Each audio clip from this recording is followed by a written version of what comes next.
Hello again everyone, this is Randy, your sewing machine man, and today we're looking at a Husky Viking Jade 20. And this little guy needed to be serviced and repaired because my regular customer, who I fix machines for years,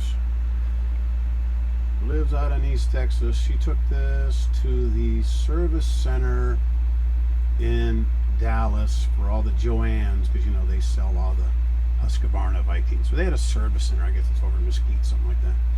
But she took it in there because it would not feed the fabric. The fabric wouldn't feed. So she took it in and picked it up, and it didn't work again. And she took it back, and it didn't work again. And they told her something about something, and feeders and this and that. But she brought it to me, and of course I fixed it, because that's the deal between a repair person and the customer. They pay you and you fix it. It's a concept, I know. And this is not an unusual circumstance with these machines, because in the feeders, in the back underneath the feeders, there's an adjustment, and it's a little nylon adjusting screw with a little metal nut on top, and you loose it and you set it. But you can turn it all day long, which is what they were doing. But the daggone adjuster, that's a little plastic tube, kind of flimsy, that goes down into a little cup that's on the drop feed, and it had jumped out. And when it jumps out, you can adjust it all day long, and it won't adjust because it's not pushing against anything to push the feeders up and down. So they worked on it twice for her, told her this, told her that, and twice it didn't work because they didn't put the adjusting rod back into its cup. So the problem with this model, unlike a lot of these flimsy little Husqvarnas, you can see plastic is surrounded by plastic, which is consumed with plastic and wrapped in plastic.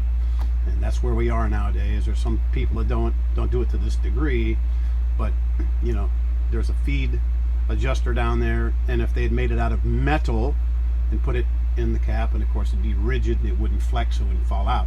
So all you have to do on this is, maybe you say, I want to clean the lint out, so you lift the feeders up and you blow it out, and when you drop them back down, they just go to infinity because they've jumped out of the track. And if you drop the feeders and raise them back up, it'll jump out. So it's a design flaw.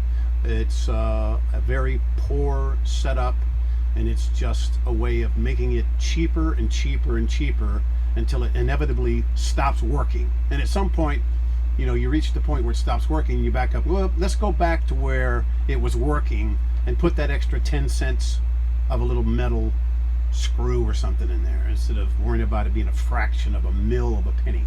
So that's my rant on this little machine, because this lady spent big money on this thing, took it back to where she bought it twice to get it fixed. They couldn't fix it.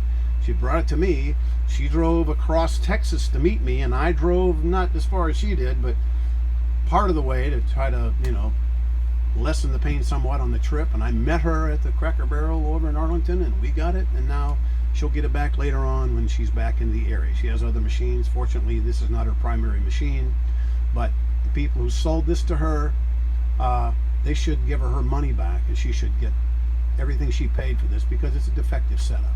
So she likes to do free motion quilting. She can't, because when you drop them, it goes south. So this little guy, it's working now. You know, it's doing what it's supposed to do. Everything's lined up where it's supposed to be. But you drop the feeders, if you lift up on the feeders, it'll jump out of the track and it'll be game over. If you buy one of these, the joke's on you. Viking, Husky Jade 20, and a bunch of other ones in the series. If you buy this, the joke's on you.